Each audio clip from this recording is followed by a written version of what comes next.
আসসালামু আলাইকুম। ষষ্ঠ শ্রেণীর আরও একটা অঙ্ক নিয়ে চলে আসলাম। চলুন অঙ্কটি আমরা করে ফেলি। তো অঙ্কে বলা হয়েছে কোনো সংখ্যার দ্বিগুণের সাথে 6 যোগ করলে যোগফল 14 হবে। সংখ্যাটি কত?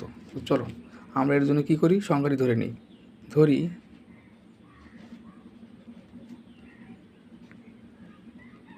সংখ্যাটি x।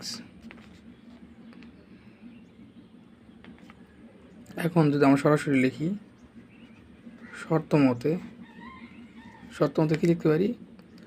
কোনো সংখ্যার দ্বিগুণের সাথে, তাহলে আমরা ধরে নিচ্ছি কোনো সংখ্যা x, তার দ্বিগুণ কত হবে? 2x দ্বিগুণের সাথে 6 যোগ করলে, তার সাথে কত যোগ করতে বলছে? 6 যোগ করে দিলাম। যোগ করলে যোগফল 14 হবে। যোগফল বলতে আমরা এইভাবে লিখতে পারি 14। এখন এখানে এক্সের মানটাই আমরা বের করলেই সেটা কাঙ্ক্ষিত রেজাল্ট বের হবে।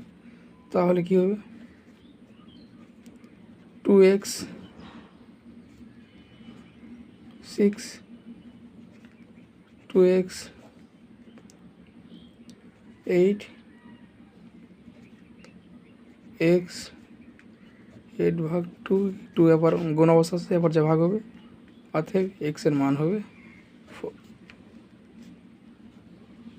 সুতরাং সংখ্যাটি 4, এটাই অ্যান্সার। ধন্যবাদ সবাইকে। আশা করি অঙ্কটি বুঝতে পারছেন। এমন ভিডিও পেতে আমার পেজ থেকে ভিডিওটি দেখলে অবশ্যই ফলো দেবেন এবং ইউটিউব চ্যানেল থেকে দেখলে অবশ্যই চ্যানেলটি সাবস্ক্রাইব করে পাশে রাখবেন। ধন্যবাদ সবাইকে।